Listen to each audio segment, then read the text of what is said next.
Jenius Medis. Sebelum lanjut, bagi yang belum subscribe Cafe Novel, silahkan subscribe dan aktifkan lonceng notifikasi supaya tidak ketinggalan update terbaru dari kami. Jangan lupa juga tinggalkan like, komen dan share video ke medsos yang sahabat punya. Oke lanjut. Bab 41-44 Blackheart Medical Center. Yang mengejutkan Jericho Lee adalah ketika pihak lain mendengar namanya, sepertinya tidak ada reaksi khusus dan terlihat sangat jarang dan biasa saja. Dia menghela nafas lega. Sepertinya keberuntungannya kali ini tidak buruk. Dia akhirnya menemukan seseorang yang tidak peduli dengan namanya. Kalau begitu aku akan memanggilmu Saudara Lee. Biar ku beritahu, meskipun tempatku di sini tampaknya tidak terlalu dingin dan posisiku tidak begitu bagus, ketenaranku cukup besar. Orang-orang yang mentraktirku juga kaya. Atau bangsawan. Pria itu adalah pemilik rumah sakit.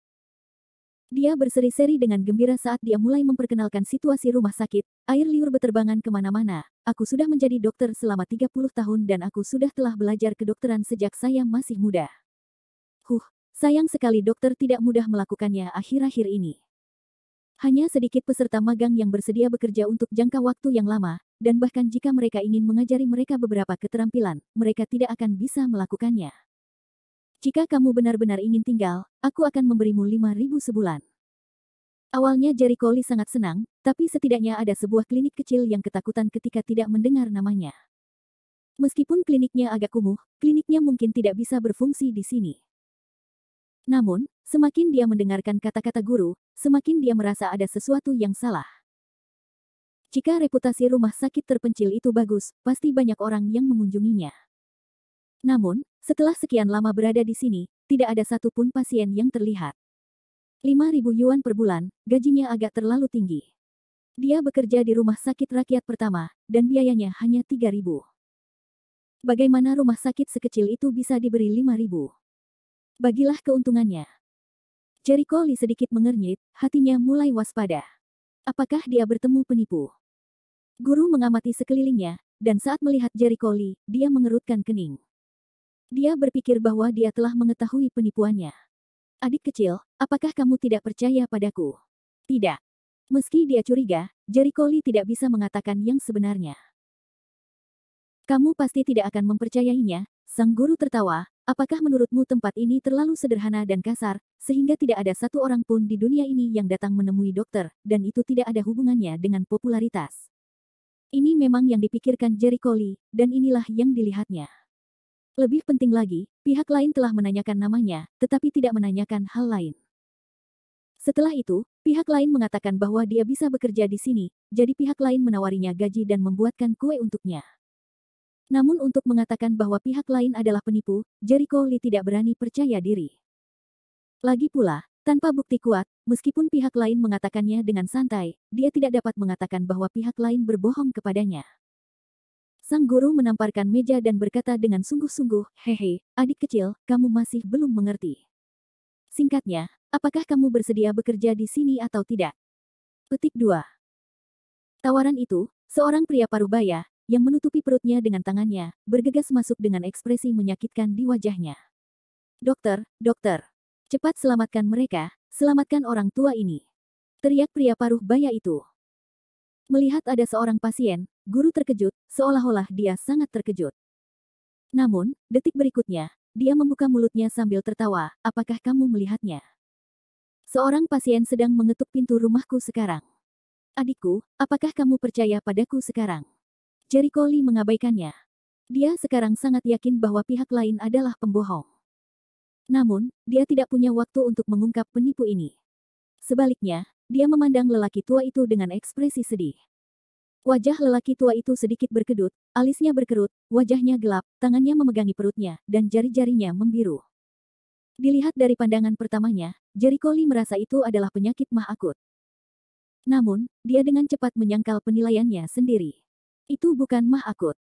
Dia menyadari bahwa situasi lelaki tua itu agak aneh, jadi dia bersiap untuk memeriksanya untuk memastikan apa sebenarnya penyakitnya. Ketika guru melihat ekspresi lelaki tua itu, dia terkejut. Pasien jelas sedang terburu-buru. Begitu dia sembuh, dia bisa meminta harga setinggi langit dan mendapatkan banyak uang. Pak Tuasun, cepat keluar dan selamatkan dia. Guru berteriak ke arah dalam.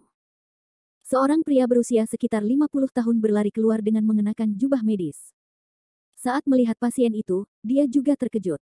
Dia sudah lama berada di sini dan belum menemui banyak pasien. Guru mendesak, tunggu apa lagi, cepat selamatkan dia. Anda harus menyembuhkannya. Dokter Sun paham bahwa maksud guru adalah agar dia merawat pasiennya dan kemudian memeras sejumlah besar biaya pengobatan darinya. Jericho Lee juga terkejut melihat dokter muncul. Jadi rumah sakit ini punya dokter. Dia mengira guru adalah satu-satunya. Dia berhenti dan tidak bergerak maju. Dia ingin melihat apakah pusat medis kecil ini mempunyai kemampuan untuk menyelamatkan orang dan apakah guru pembohong atau tidak. Dokter Sun menginstruksikan, baringkan dia di tempat tidur dan berbaringlah. Pria yang mendukung lelaki tua itu mengangguk dan melakukan apa yang diperintahkan. Namun, lelaki tua itu sangat kesakitan sehingga dia bahkan tidak bisa berbaring. Kulitnya menjadi semakin tidak sedap dipandang, dan dia mengerang kesakitan. Beberapa dari mereka menghabiskan cukup banyak usaha sebelum mereka berhasil menahan lelaki tua itu di tempatnya dan mencegahnya bergerak sembarangan. Jericho Lee bisa melihat dengan jelas penampilan lelaki tua itu. Pelipisnya memutih, alisnya tajam, dan fitur wajahnya tajam dan tegas. Meskipun ekspresinya menyakitkan, masih ada sedikit keagungan di matanya. Sepertinya dia memiliki latar belakang yang luar biasa. Orang tua itu menahan rasa sakitnya, memandang Jericho Lee, dan menunjuk pada dirinya sendiri, Lee, Jericho Lee, beri aku, cucuku. Panggil. Jericho Lee langsung terkejut, dan berkata dengan kaget, orang tua, kamu kenal aku. Aneh, dia tidak mengenal pihak lain, namun pihak lain sebenarnya memanggil namanya. Telepon. Baiklah, cepat telepon. Guru yang kebingungan mengeluarkan ponselnya dari saku lelaki tua itu, tetapi dia merasa malu saat mengetahui bahwa dia bahkan tidak tahu cara menggunakan ponsel pintar. Jericho Lee mengerutkan kening, dia berjalan ke depan dan mengambil teleponnya, dia bahkan tidak tahu cara menggunakan smartphone, itu benar-benar ketinggalan zaman, dia membuka daftar kontak, dan menyadari bahwa hanya ada beberapa nomor, catatannya adalah berantakan dan tidak dapat dibedakan. Dia membuka log panggilan lagi, berpikir bahwa karena orang pertama yang ingin dia hubungi oleh lelaki tua itu adalah cucunya, jelas bahwa dia memiliki hubungan paling dekat dengan cucunya, maka jumlah panggilannya harus paling banyak. Memikirkan hal ini, dia langsung menekan angka terbanyak. Kakek, kemana kamu pergi? Kenapa dia masih belum kembali? Suara merdu seorang gadis muda datang dari ujung telepon. Mendengar suara ini, Jericho Lee sedikit terkejut. Dia merasa itu adalah sangat familiar, dan dia tiba-tiba bereaksi dan berseru, Mo Lingyan. Siapa kamu? Mengapa kamu memegang telepon kakekku? Suara gadis muda itu tiba-tiba menjadi dingin dan kasar. Jericho Lee yakin bahwa pihak lain adalah Mo Lingyan, dan dia tiba-tiba merasa ingin tertawa dan menangis. Dia tidak menyangka bahwa lelaki tua ini adalah kakek Mo Lingyan, dan dia dengan cepat berkata, saya Jericho Lee, kakekmu mengidap penyakit, dan pusat medis kecil di pintu masuk jalan Huoxing, cepat datang ke sini. Itu kamu. Apakah kakek saya sakit? Tiba-tiba nada suara Mo Lingyan menjadi gugup, bagus, bagus. Aku akan segera ke sana. Setelah menutup telepon, Jericho Lee meletakkan teleponnya, menghela napas dan berkata, kamu adalah kakek Mo Lingyan, kan? Mo Lingyan akan segera datang ke sini, bersabarlah sebentar. Gastritis akut C42. Mo Bingyuan mengangguk, ekspresinya agak santai. Saat ini, Tabib Sun sedang memeriksa lelaki tua itu, namun setelah sekian lama melakukan pemeriksaan, dia masih belum bisa menentukan akar masalahnya. Melihat itu, Jericho Lee hanya bisa mengerutkan keningnya dan bertanya, apakah kamu mampu melakukannya? Sudahkah kamu mengetahui apa penyakitnya? Diagnosis yang tidak pasti. Jericho Lee memutar matanya kesal, apakah kamu yakin? Omong kosong. Apakah saya seorang dokter atau Anda seorang dokter? Saya sudah melihat penyakit ini selama lebih dari 10 tahun, mungkinkah saya masih tidak mampu? Untuk mengatasi penyakit kecil ini. Dokter Sun berteriak dengan marah. Brengsek. Kali ini, Jericho Lee yakin pihak lain hanyalah seorang dukun. Dia terlalu malas untuk berdebat dan tatapannya tertuju pada Mo Bingyuan saat dia mulai mengamatinya dengan cermat. Gejala Mo Bingyuan memang sangat mirip dengan gejala mah akut. Namun, itu hanya karena mah akut tidak menyebabkan seseorang menjadi hitam dan hijau, seperti halnya keracunan makanan. Jericho Lee berani menyimpulkan bahwa penyakit Mo Bingyuan jelas bukan mah akut, jadi dia mengulurkan 3 jari dan meletakkannya di pergelangan tangan lelaki tua itu. Nak, apa yang kamu lakukan? Melihat hal itu, sang guru menjadi marah. Jericho Lee bahkan tidak menoleh ke dokter. Guru segera mengukurnya, dan setelah beberapa detik dia mencibir, kamu pikir kamu bisa menyembuhkan orang? Jangan bercanda, cepat dan pergi ke samping. Hall sebenarnya mengatakan bahwa dia tahu cara merawat pasien. Dia benar-benar bahan tertawaan. Saya tidak perlu Anda memberitahu saya apakah saya bisa menyembuhkan suatu penyakit atau tidak, Jericho Lee tidak bisa diganggu olehnya. Kalau bukan mah akut, penyakitnya apa? Dia terus mengamati ekspresi Mo Bingyuan dan menganalisisnya. Gejala Mo Bingyuan termasuk sakit perut, sedikit muntah, dan batuk. Wajahnya gelap dan berwarna kuning. Dalam pengobatan tradisional Tiongkok, restoran yang menghitam adalah gejala penyakit berbahaya yang sangat serius. Restoran semakin gelap, mungkin penyakit ginjal dan paru-paru, Jericho Lee mulai berspekulasi tentang arah penyakit paru-paru yang berhubungan dengan paru-paru dan limpa di Indian Hall. Ingatan orang normal berwarna putih, paru-paru ginjal tampak hitam. Pada saat ini, pria paruh baya yang menjaga Mo Bingyuan dengan sedih mengerutkan kening, penyakit apa yang dia derita? Apakah kalian sudah membuat diagnosis? Dokter Sun ragu-ragu, tetapi berdasarkan levelnya, dia tidak dapat memastikannya sepenuhnya. Dia hanya bisa tergagap, seharusnya itu mah akut. Pria itu tidak senang. Apa maksudmu dengan harus? Benar, apakah kamu tahu cara merawat pasien atau tidak? Wajah Dokter Sun dan guru memucat secara bersamaan. Sejujurnya, mereka tidak punya banyak orang mengunjungi mereka. Mereka semua datang ke sini untuk menipu dan mendapatkan banyak uang. Jika dia benar-benar tahu cara merawat pasien, dia pasti sudah lama membuka rumah sakit di kawasan komersial yang ramai untuk mendapatkan banyak uang. Dia tidak perlu membuka klinik di tempat terkutuk seperti itu. Dokter Sun mengertakkan gigi dan menguatkan hatinya. Dia menderita mah akut. Segera beri dia obatnya. Guru juga merasakan bahwa itu adalah penyakit mah akut dan segera pergi mengambil obatnya. Berhenti. Dia sama sekali bukan penyakit mah akut. Jericho Lee segera membuka mulutnya untuk menghentikan guru yang pergi ke mendapatkan obatnya. Setelah pemeriksaan dan analisa denyut nadinya tadi, dia telah memastikan bahwa penyakit yang diderita Mo Bingyuan adalah penyakit paru-paru yang sangat serius. Itu sama sekali bukan mah akut. Brad, hentikan omong kosongmu. Kualifikasi apa yang kamu miliki untuk mempertanyakan penilaianku? Dokter Sun naik pitam, bukankah perkataan Jericho Lee hanya menamparkan wajahnya di depan orang banyak? Enyahlah. Jangan menghalangi rumah sakit kami untuk merawat pasien. Guru mendorong dan mendorong, hendak mengusir Jericho Lee. Jericho Lee mengatupkan giginya, kamu akan membunuh orang. Ketika dia memeriksanya lebih awal, dia menyadari bahwa konsumsi paru-paru Mo Bingyuan telah meningkat selama periode waktu tertentu, dan situasinya menjadi sangat rumit. Menggunakan obat yang dapat mengobati mah akut tanpa bantuan apapun justru akan merugikan. Adik kecil, apakah kamu serius? Ketika pria paruh baya di sampingnya mendengar ini, dia mengerutkan kening. Kakak, aku serius.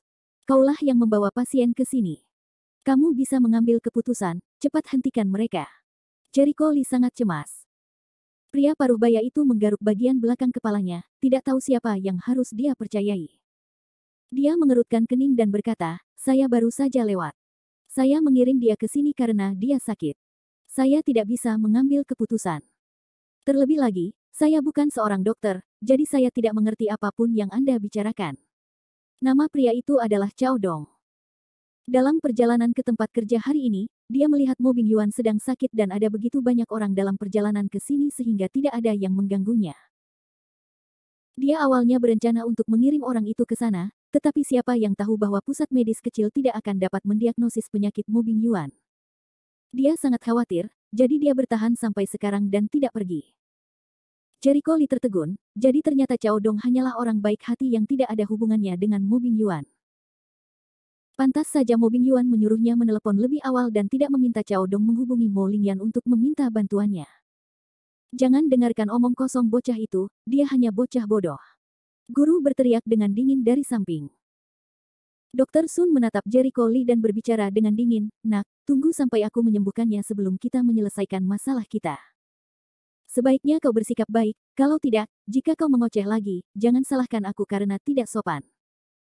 Mengabaikan ucapan Jericho Lee keberatan, dia bersikeras menggunakan mudelilin dan tablet perutnya untuk mengobati orang tua itu seolah-olah dia menderita mah akut. Namun, setelah mereka memberikan obat kepada Mo Bingyuan, dia tidak menjadi seperti yang mereka harapkan. Sebaliknya, kondisinya stabil dengan cepat, dan bahkan membaik di tempat. Mo Bingyuan menjerit kesakitan, memegangi perutnya dan berguling-guling di tempat tidur, meratap kesakitan. Pow! Obat di tangan guru jatuh ke tanah, tersebar ke seluruh lantai dalam sekejap. Bingung. Cao Dong panik. Dia menggertakkan giginya sambil menatap mereka berdua dan berteriak, "Bajingan! Bagaimana kamu melakukannya? Bukan saja dia tidak sehat, dia bahkan lebih buruk lagi. Apakah Anda akan merawatnya atau tidak? Jika ada kehidupan, bagaimana cara mengakhirinya?" Mereka berdua tercengang. Mereka tidak tahu apa yang sedang terjadi. "Pak Tua, apa kabar?" Elder Cao Dong dengan cemas menatap Mo Bingyuan yang sedang berguling-guling di ranjang sakit. Dia sangat cemas hingga keringat keluar dari dahinya.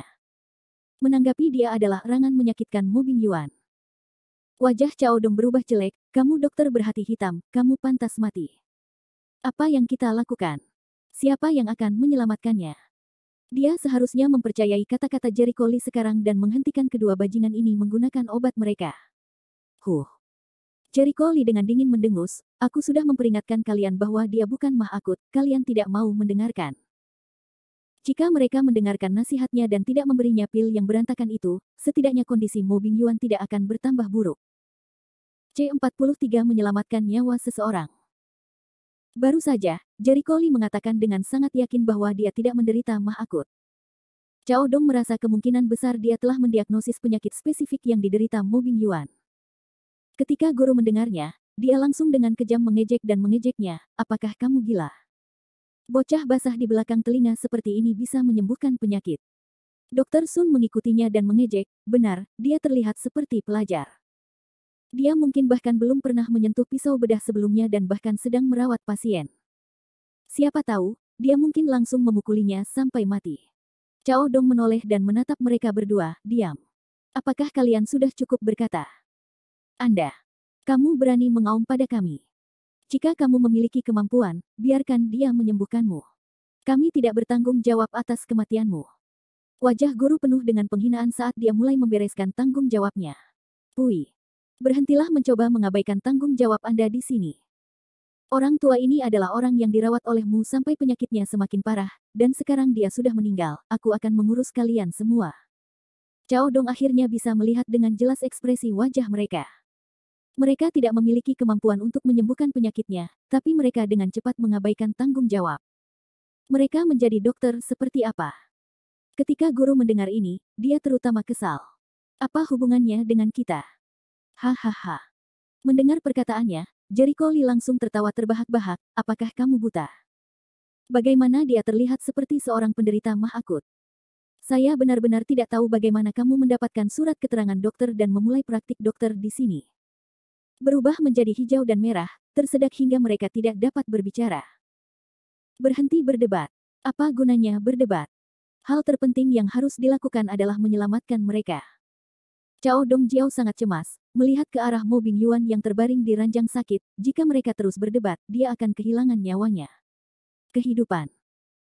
Guru mengetahui bahwa kondisi Mo Bingyuan sangat serius, dan takut nyawanya akan terkena dampaknya, jadi dia segera mengesampingkan tanggung jawabnya, "Karena kamu percaya bahwa bocah ini dapat menyelamatkan nyawa, biarkan saja."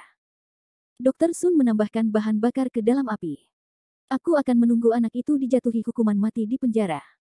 "Cukup." Cao Dong berteriak dengan marah. Dia tidak tahan lagi dan dengan cemas berkata, "Adik, kenapa kita tidak segera mengirimnya ke rumah sakit? Masih ada waktu." Saat dia berbicara, kondisi Mo Bingyuan memburuk sekali lagi dan wajahnya menjadi lebih gelap. Ekspresi Jericho Lee berubah saat dia buru-buru melangkah maju untuk menyentuh dahinya. Panas. Kondisi Mo Bingyuan tidak hanya memburuk, tapi juga menyebabkan demam. Mata Jericho Lee berkilat, dia mengertakkan gigi dan membuat keputusan, "Sudah terlambat untuk mengirimku ke rumah sakit, aku harus segera diselamatkan. Aku akan melakukannya." Posisinya, tapi dia tidak punya waktu untuk ragu-ragu. Dia hanya bisa menganggukkan kepalanya, "Baiklah, aku percaya padamu. Aku akan menyerahkan nyawanya padamu." Untuk saat ini, dia hanya bisa menaruh seluruh harapannya pada Jericho Lee. Dokter Sun tertawa dingin, mereka tidak percaya Jericho Lee memiliki kemampuan untuk menyelamatkan orang lain. Dia tampak seperti pelajar berusia awal 20-an. Dia bahkan belum menyentuh pisau bedahnya, dan dia masih berusaha menyelamatkan seseorang. Namun, meski ada korban jiwa, rumah sakit tidak bertanggung jawab. Dengan Jericho Lee sebagai kambing hitam, mereka menghela nafas lega. Mereka berdua sedang berpikir keras, tapi Jericho Lee tidak mempedulikan hal ini. Dia segera mengeluarkan jarum perak yang dibawanya dan berkata kepada Cao Dong, "Kakak, cepat pegang dia erat-erat, jangan biarkan dia bergerak, aku akan melakukan akupuntur." "Baiklah." Cao Dong buru-buru melangkah maju dan meraih tangan dan kaki Mo Bingyuan. "Kakek Mo, aku akan mengobati penyakitmu. Bertahanlah dan jangan bergerak jika bisa. Ini akan segera selesai." Terlepas apakah Mo Bingyuan mendengarnya atau tidak, Jericho Lee menasihatinya sekali lagi. Segera, dia mengambil jarum perak itu dan mendisinfeksinya dengan kecepatan kilat. Saat jarum jatuh dari tangannya, jarum tersebut mendarat di dada, tenggorokan, paru-paru Mo Bingyuan, dan titik akupuntur lain yang berhubungan dengan ginjal dan paru-paru Mo Bingyuan. Gerakannya lancar dan familiar. Dokter Sun dan guru, yang awalnya bersiap untuk menonton pertunjukan yang bagus, menjadi tercengang. Awalnya, mereka mengira Jericho Lee hanya melontarkan kata-kata kosong dan dia sedang mendekati kematian. Dari kelihatannya, situasinya tidak seperti yang mereka pikirkan. Bahkan orang buta pun dapat mengetahui bahwa teknik yang digunakan untuk mengidentifikasi titik akupuntur sangatlah luar biasa. Terutama cara Jericho Lee menggunakan akupuntur tadi. Dia tenang dan tenteram, seolah-olah dia adalah seorang dokter tua pengobatan tradisional Tiongkok yang telah berlatih akupuntur selama beberapa dekade. Hal itu membuat mereka semakin terkejut sampai-sampai mereka tidak bisa mengucapkan sepatah kata pun. Mungkinkah anak ini benar-benar tidak sedang membual? Apakah dia benar-benar ahli dengan kemampuan hebat? Jericho Lee terus memasukkan jarum, dan ketika jarum kelima dimasukkan, serangan kesakitan lelaki tua itu menjadi lebih lembut, napasnya menjadi tenang, dan ekspresi kesakitan di wajahnya berkurang. Ketika jarum terakhir jatuh, tubuh lelaki tua itu berhenti bergerak kesakitan. Dia tidak lagi menahan perutnya dan berguling-guling. Dia berbaring di tempat tidur dengan ekspresi santai, memperlihatkan penampilan yang nyaman. Jarum peraknya benar-benar berayun. Cao Dong menyadari bahwa 13 jarum perak itu bergetar dengan frekuensi yang aneh, yang membuatnya terkejut. Pergerakan jarum perak sangat jelas, dan suara dengung jarum hampir terdengar. Di bawah frekuensi ayunan yang unik, aliran udara samar berputar di antara jarum perak. Jericho Lee melihat frekuensi ayunan jarum perak, dan kelopak matanya sedikit terkulai. Kali ini, frekuensi dia mengayunkan 13 jarum jauh lebih tinggi daripada terakhir kali dia menggunakan jarum tersebut untuk merawat Zhou Ming. Salah satu ciri dari 13 jarum akupuntur adalah semakin parah penyakit pasien maka ayunan jarumnya semakin besar. Baiklah. Ketika dia menyadari bahwa frekuensi jarum perak berkurang, Jericho Lee menghela nafas lega, menyeka keringat di dahinya dan memperlihatkan senyuman santai. Saat ini, itu benar-benar berbahaya. Untungnya, dia segera mengambil keputusan, atau konsekuensinya akan sangat buruk. "Terima kasih telah menyelamatkan hidupku, dan saudara ini juga berterima kasih." Mo Bingyuan benar-benar membuka matanya, dan dapat berbicara. Meski wajahnya masih pucat dan nadanya bergetar, perkataan orang ini cukup mengejutkan orang. Melihat pemandangan ini, mata Dr. Sun dan guru terbelalak seraya berseru kaget, bagaimana mungkin? Jericho Lee memandang mereka berdua, dan menoleh untuk berkata, "Kakek Mo, tidak perlu bersikap sopan. Terlebih lagi, Mo Lingyan telah membantuku sebelumnya, jadi aku tidak bisa hanya menyaksikan dia meninggal. Istirahatlah sebentar sementara dulu, perlu beberapa saat sebelum penyakitmu bisa sepenuhnya distabilkan dengan akupuntur yang kuberikan padamu. Apapun yang terjadi, aku tetap harus berterima kasih. Kalau bukan karena kamu, aku khawatir tulang tua ini milikku pasti sudah mati sekarang." Mo Bingyuan menggelengkan kepalanya dan tersenyum sebagai ucapan terima kasih. Mendengar perkataannya, ekspresi guru dan Dr. Sun langsung berubah menjadi jelek. Jericho Lee tertawa. Ketika dia melihat jejak cahaya keemasan muncul di atas kepala Mo Bingyuan dan menyatu ke dalam lautan kesadarannya, dia tertawa dan berkata, "Kakek Mo, penyakitmu adalah TBC paru-paru, seperti yang diharapkan, ini adalah penyakitnya." Mo Bingyuan tidak terkejut, seolah-olah dia tahu mengapa dia tertular penyakit ini semua salahku karena ceroboh. Bagaimana Anda mendiagnosisnya? Bab 44 Metazoan. Jericho Lee tanpa sadar menatap Dr. Sun. Ketika mereka baru saja mendiagnosisnya, mereka bersumpah itu adalah penyakit mah akut. Memang benar, kakek Mo, gejala yang kamu alami sangat mirip dengan penyakit mah akut, muntah-muntah, dan sakit perut.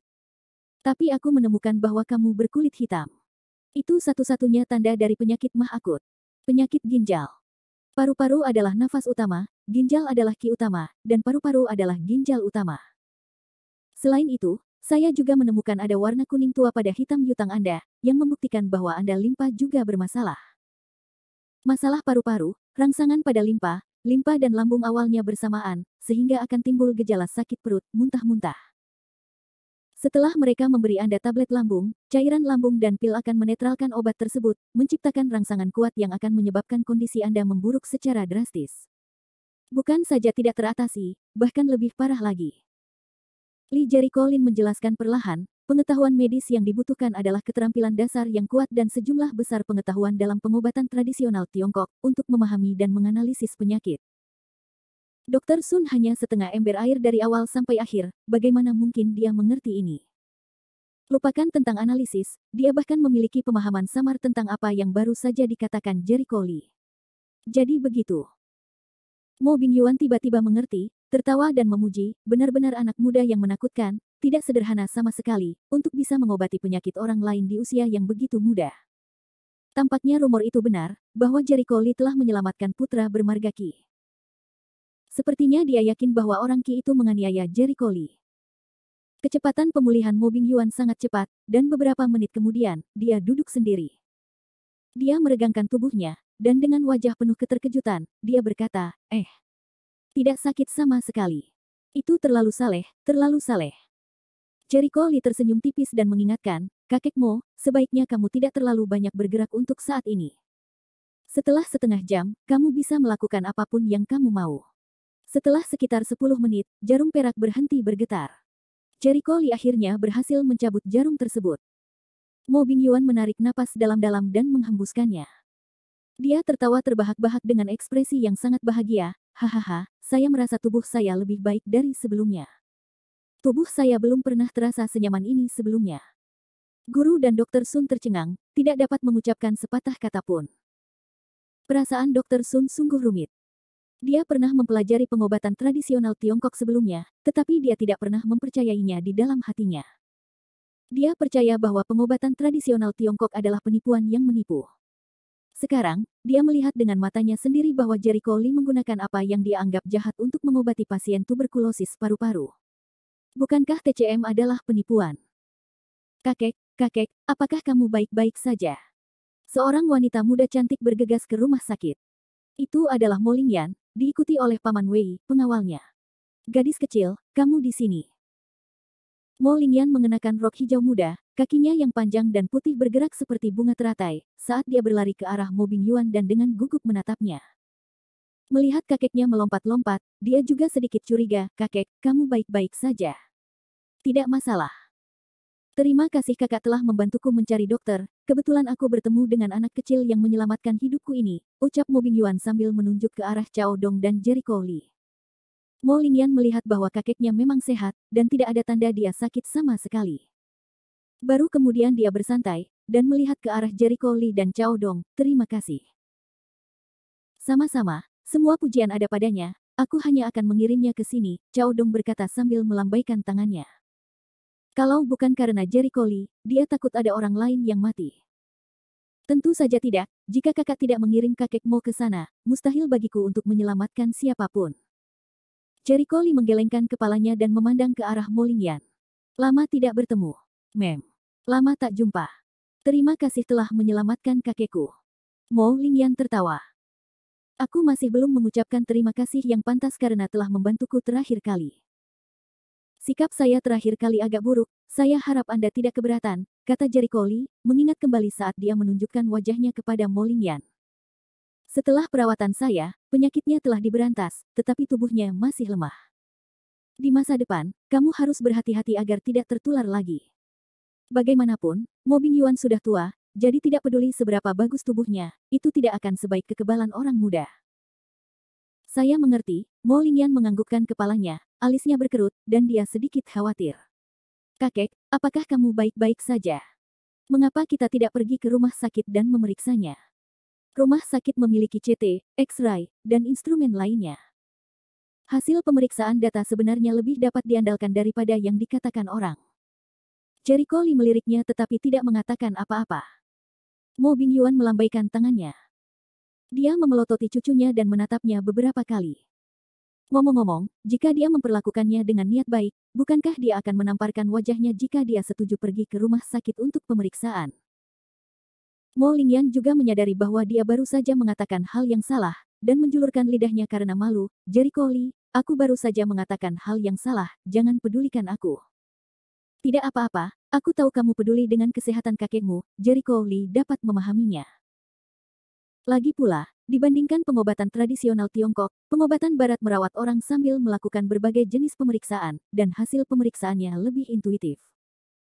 Mo Bingyuan tertawa dan berkata, anak kecil, kamu sangat berbakat di usia yang begitu muda, kamu memiliki masa depan yang cerah di depanmu. Dia tidak sombong atau terburu nafsu, dan jelas bukan orang yang sederhana. Jericho Lee tertawa getir karena frustrasi, kakek Mo, kamu menyanjungku. Namun, kamu harusnya tahu tentang situasiku, kan? Dia tidak yakin apakah keterampilan medisnya kuat atau tidak, tetapi masa depannya tidak terbatas.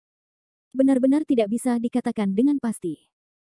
Saat itulah Mo Bingyuan teringat bahwa dia telah melakukan kesalahan besar, dan tidak ada rumah sakit di seluruh kota Luzhu yang berani menerimanya. Pantas saja dia bisa bertemu Jericho Lee di sini, kebetulan sekali. Sepertinya Jericho Lee datang ke sini untuk mencari pekerjaan. Mo Lingyan kemudian meminta Paman Wei untuk mengeluarkan beberapa tumpukan uang kertas merah dan memberikannya kepada Cao Dong. Paman, ini adalah kompensasi untuk menyelamatkan kakekku. Cao Dong menggelengkan kepalanya, tidak perlu, aku baru saja melihat orang tua itu sakit dan menyuruhnya datang. Itu bukan apa-apa. Jika dia memberi $2 atau $300, dia akan menerimanya. Namun, pihak lain sudah memberinya beberapa tumpukan uang. Dari kelihatannya, sepertinya puluhan ribu dolar. Karena itu, dia benar-benar tidak berani menerimanya. Paman, kamu menyelamatkan kakekku. Kamu harus menerima uang ini. Mo Lingyan tidak ingin orang lain mengatakan bahwa dia adalah seseorang yang tidak mau membalas kebaikan. Bagaimanapun juga, ini bukanlah kata-kata Cao Dong. Cao Dong menolak menerima uang itu dan terus menggelengkan kepalanya. Tidak, sungguh tidak. Apa yang kulakukan tidak pantas untuk disebutkan. Orang lain pasti akan melakukannya. Dikatakan, pihak lain masih enggan menerima uang.